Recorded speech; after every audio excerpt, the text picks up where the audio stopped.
Meu nome é Antônio, mas por aqui todo mundo me chama de Tonho. Vivo em uma pequena cidade no interior do Paraná, cercada por matas densas, rios misteriosos e, claro, muitas histórias de pescaria. Desde criança, acostumei-me com a tranquilidade dessa vida simples, longe do barulho das grandes cidades. Meu pai me ensinou a pescar quando eu ainda era pequeno e, com o tempo, isso virou quase um ritual familiar. As noites calmas eram as minhas preferidas para pegar meu barco de alumínio e remar até uma lagoa isolada, a cerca de 10 quilômetros de casa.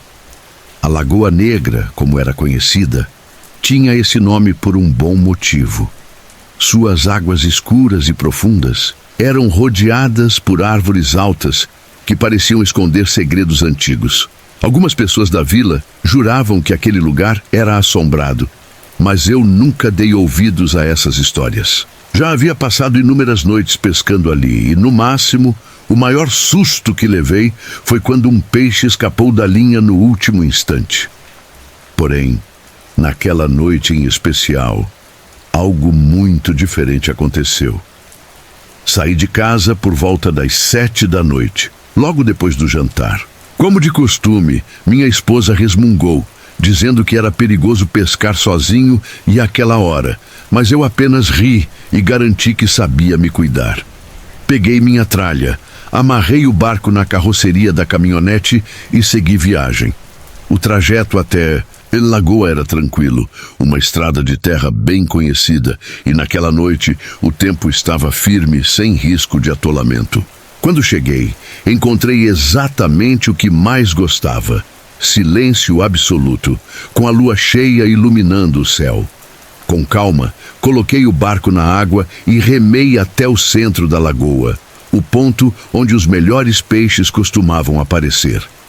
O clima estava ameno, perfeito para uma noite produtiva.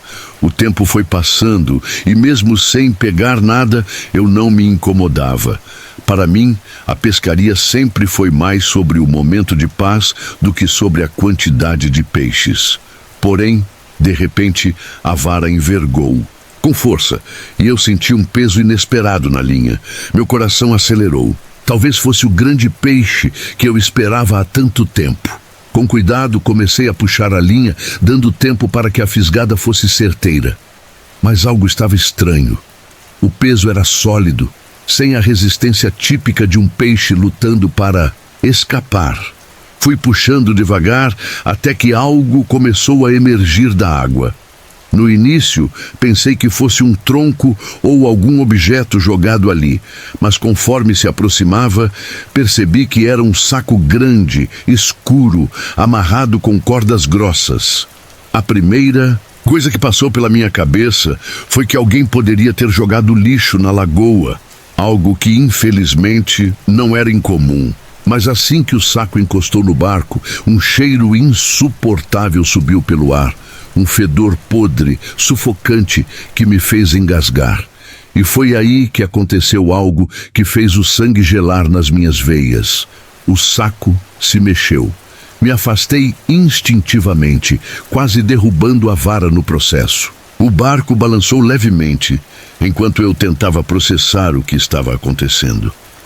Meu primeiro pensamento foi que talvez algum animal tivesse ficado preso ali dentro. Mas o jeito que aquilo se movia era diferente. Não era um peixe lutando ou um bicho se debatendo. Era um movimento estranho, lento, como se algo estivesse rastejando lá dentro. O pior de tudo, o saco parecia pulsar, como se estivesse vivo.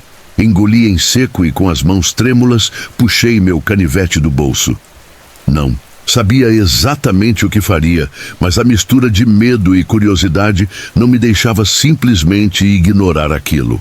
Respirei fundo e comecei a cortar as cordas, uma a uma.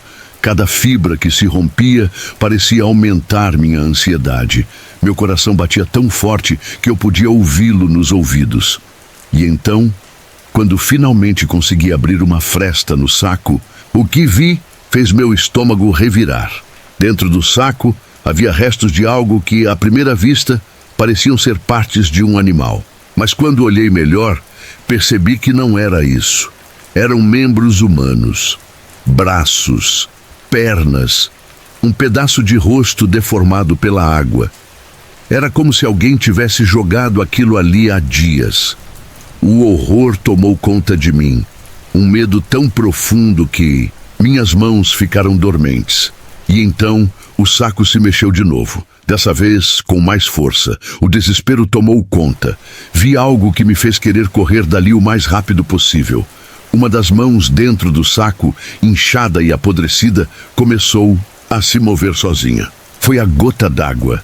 Sem pensar duas vezes, joguei o saco de volta na lagoa com toda a minha força. O barulho dele caindo na água ecoou na escuridão da noite. Meu corpo tremia enquanto me afastava para o outro lado do barco, tentando recuperar o fôlego. Mas o pior ainda estava por vir. Segundos depois, um som arrepiante rompeu o silêncio. Algo estava raspando no fundo do meu barco. Um barulho agudo, como unhas arranhando o casco de alumínio. O pânico tomou conta. Peguei os remos e comecei a remar com toda a força, tentando me afastar dali o mais rápido possível. Mas o som não sumia. Pelo contrário, parecia acompanhar o barco, como se algo estivesse rastejando por baixo dele, tentando subir. Foram minutos que pareceram horas, mas finalmente alcancei a margem. Saltei do barco sem olhar para trás, joguei o equipamento na carroceria. Da caminhonete amarrei o barco e acelerei de volta para casa. Quando cheguei, minha esposa percebeu na hora que algo estava errado. Eu devia estar pálido, tremendo, suando frio. Ela insistiu para que eu contasse o que aconteceu, e mesmo achando que ela não acreditaria, contei tudo. O saco, os restos humanos, os sons assustadores. Ela ficou chocada e disse que eu deveria chamar a polícia. Peguei o telefone, ainda com as mãos trêmulas, e disquei. Tentei explicar tudo da forma mais calma possível, mas minha voz ainda tremia. Do outro lado da linha, o policial garantiu que enviariam uma equipe para investigar. Desliguei sentindo um alívio temporário, mas no fundo eu sabia que aquilo não acabaria ali. No dia seguinte, ainda perturbado, fui até o quintal onde guardo o barco. Algo me dizia que havia mais naquela história. Quando me aproximei, decidi virar o barco para inspecioná-lo. O que vi fez meu sangue gelar. No fundo do barco, havia marcas de arranhões profundos e regulares, como se algo tivesse tentado subir a bordo. Ou pior, como se tivesse tentado me puxar. Foi naquele momento que percebi. O que aconteceu naquela noite não foi coisa da minha imaginação. Desde então nunca mais voltei à Lagoa Negra, mas às vezes ainda ouço aquele som, um som de algo raspando, como se ainda estivesse me procurando.